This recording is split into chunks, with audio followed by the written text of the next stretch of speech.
Research Methods Video Submission for Group 10, LinaHatem, Ryan Kowalski, Joseph Gutierrez. First, if we want to talk about research as a definition, is a process that explores a specific topic in the critical ways to approach the proposed project. In doing so, three things come to the scene. One is the discourses that answer the question of larger topic of research. Second is methods. This side that illustrate the critical ways incorporate to research your topic. Third aspect is the purpose of the overall research questions to finally evaluate them specifically.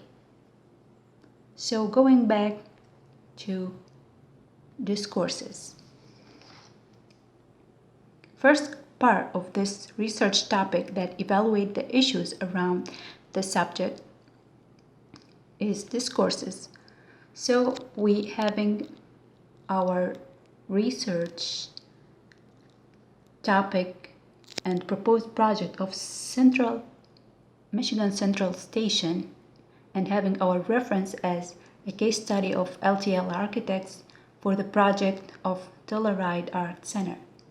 If we are going to discourses to find the questions here, we can start from context and how the community context is tested and evaluating, taking into account the space utilization in the building condition as a historic building in the historical district, and how to look in this building inside the local commercial activities to have the shared cultural identity and cultural historical development.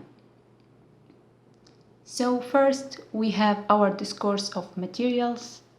This material discourse was examined by the first question of how this existing site can provide public art space that expand the Telluride Art Center, and how to expand the culture of life in that historic district. So we bring out the first question of culture. The second question that bring up our second discourse was material. So the question was, how do we keep sensitive while examining sustainable design elements that integrate with the local community to find material discourse? The third discourse was the context.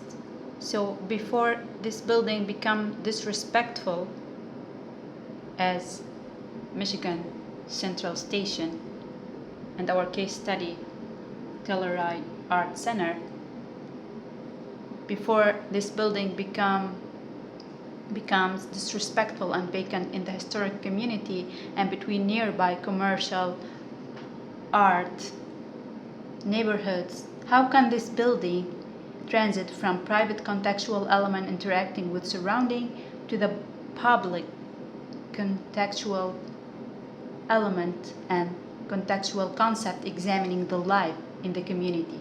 So how can we keep that warehouse old building understood under the building conditions,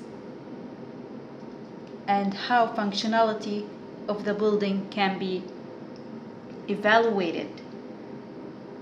So that comes up with the space utilization and adaptive reuse of the historical building inside the historic district. So when we are studying the purpose, we can go back to our discourses to deep in and delve deeply in our questions answers. So the project defined the significance of historic district and how it could adapt to serve its needs and let it flourish and develop as an old historic landmark. So how can that be evaluated? That can be evaluated by our contextual elements that are related to community, context, and the sustainable content and historical concept. The process of historical preservation are evoked by these contextual elements to finally find the answer of our discourses for the old historical building that was evaluated and observed.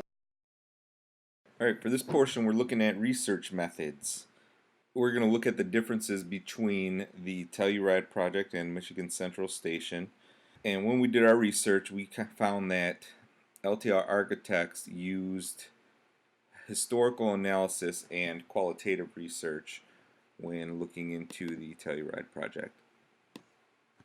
For historical analysis, it seems that the building in Telluride is kind of a beloved icon for the town, since the building had been around so long that residents have kind of embraced its presence, even though it currently is just a shell of a building with no roof, since the roof had collapsed at one point.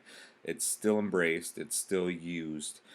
Um, some of the methods that LTL architects used were archival and neighborhood data to analyze the use of the space. Like I said, currently the building is just a shell, but through community conversation was found that it's currently used as an assembly space for meetings, markets, exhibitions, and concerts.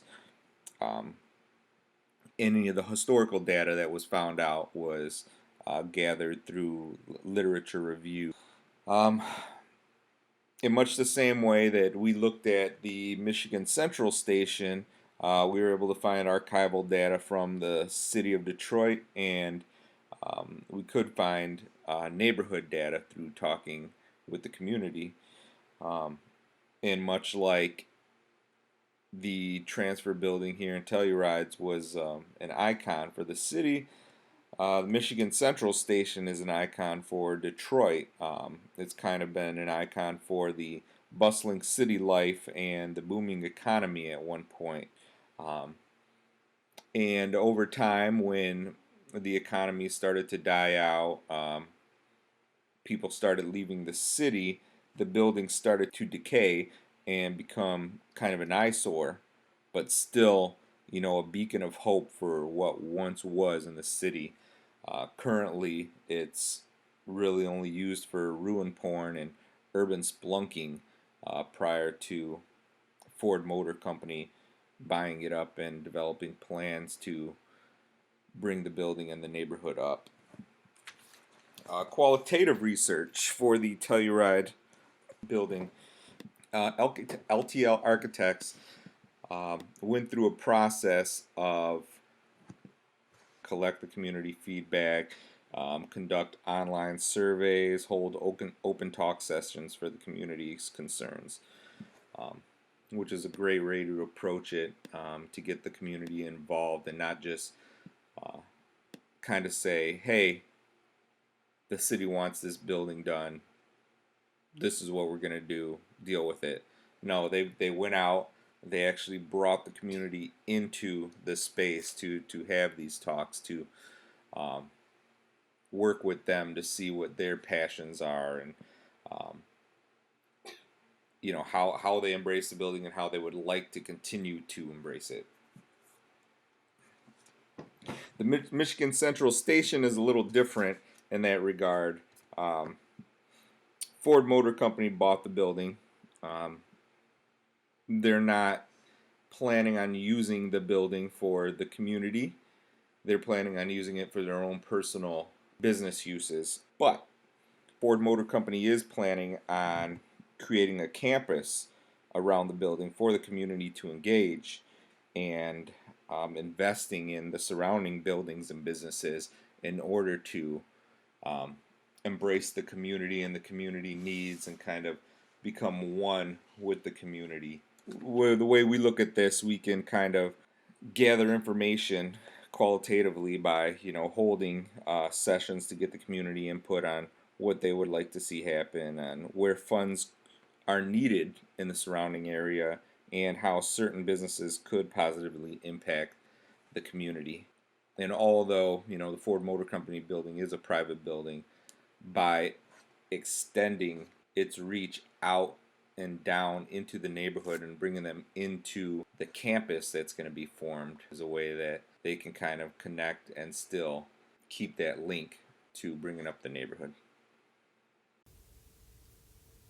And the next part of the project would deal with the case study context. As a quick summary, we were able to break down the context into three main focus areas: the community context, the sustainable context, and the historical context.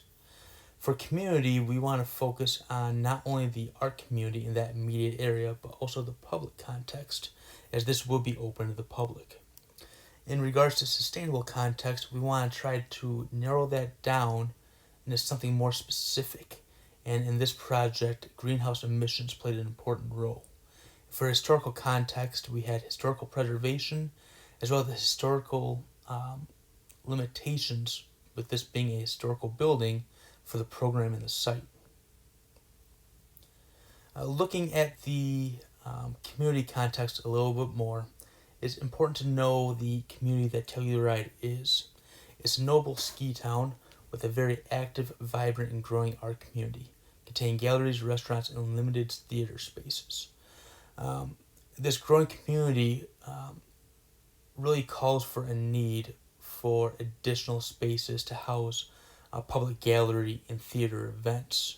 And the restricted availability for new structures within the Telluride Arts District really limits what we're able to do. And the master plan for the city of Telluride actually demonstrates the demand for the space in the district. So this is one of the contexts that the project actually had to look into. So what this project attempted to change was to actually create this much needed program space to accommodate the growing arts community at Telluride. We want to focus on large public art exhibition spaces, flexible spaces, really that you could change for different events, different displays, different exhibitions, and you're not really locked into just one single area or size. It's much more flexible.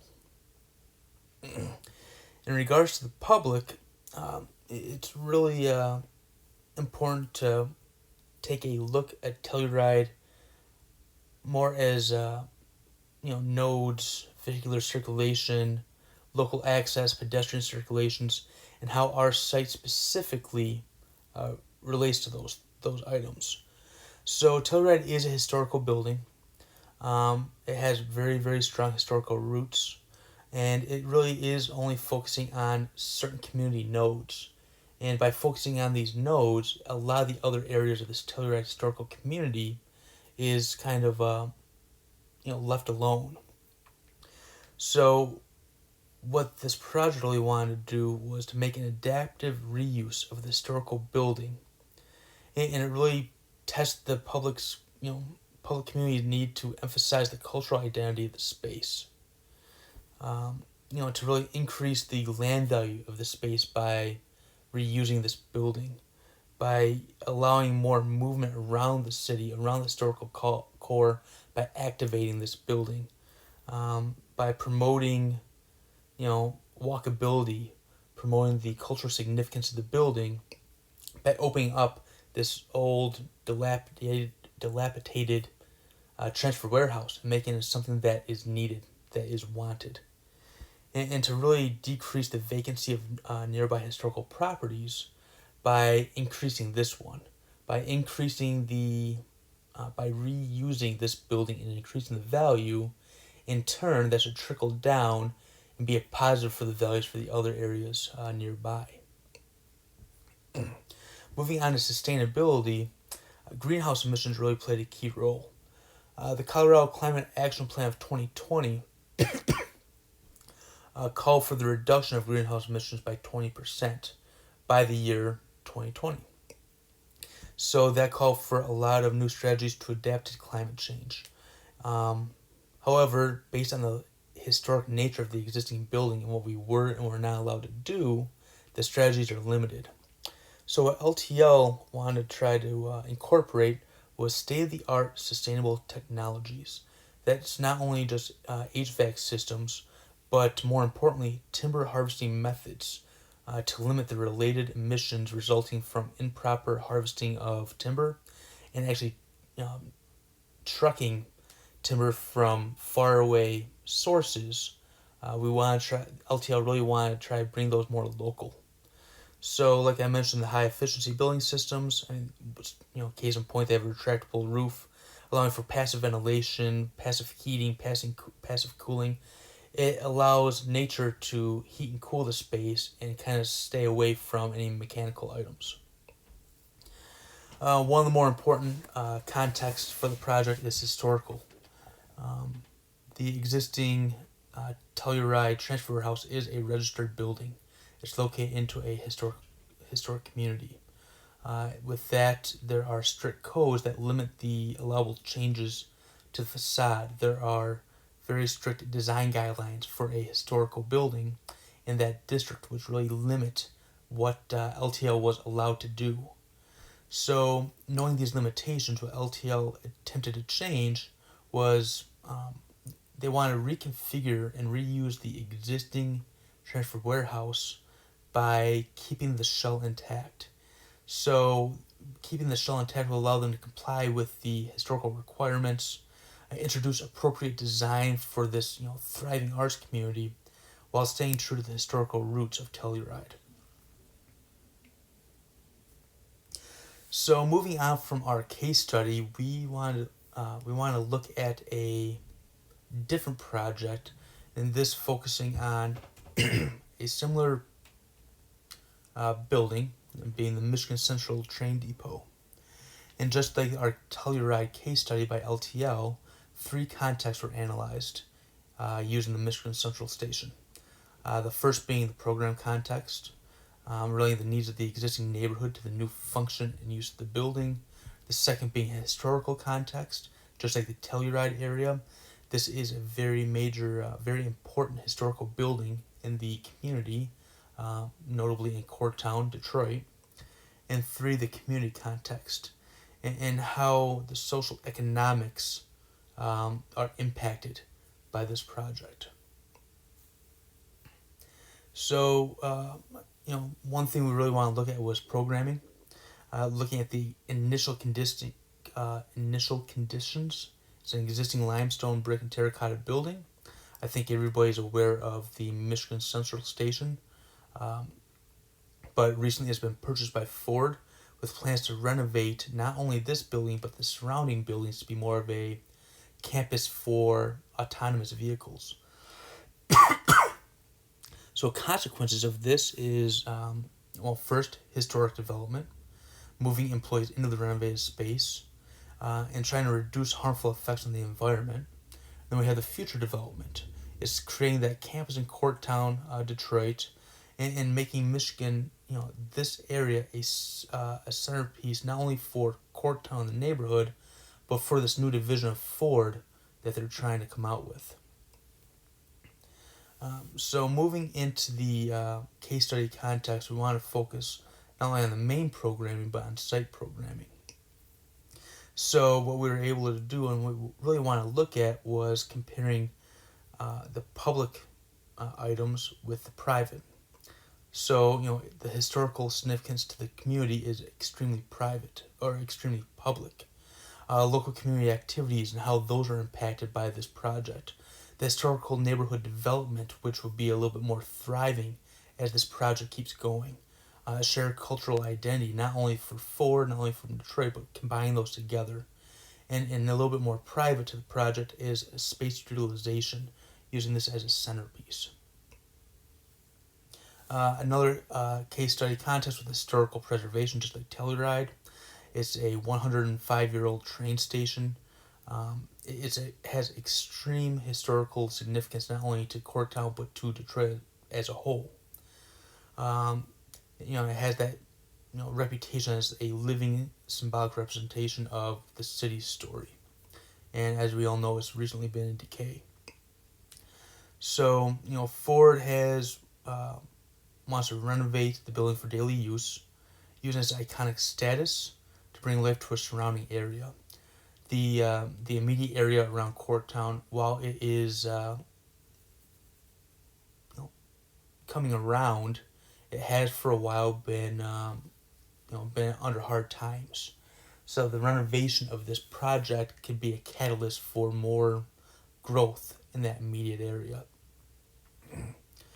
But just as a critique, Ford's choice to use the train station is respectful of the city and the community. It's an extremely positive event, positive event for the building, for Detroit, for Corktown.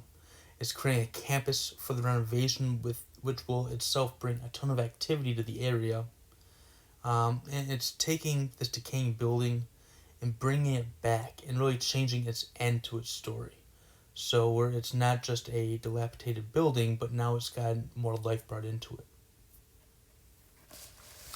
So looking at the potential case study and the community and the social economics, that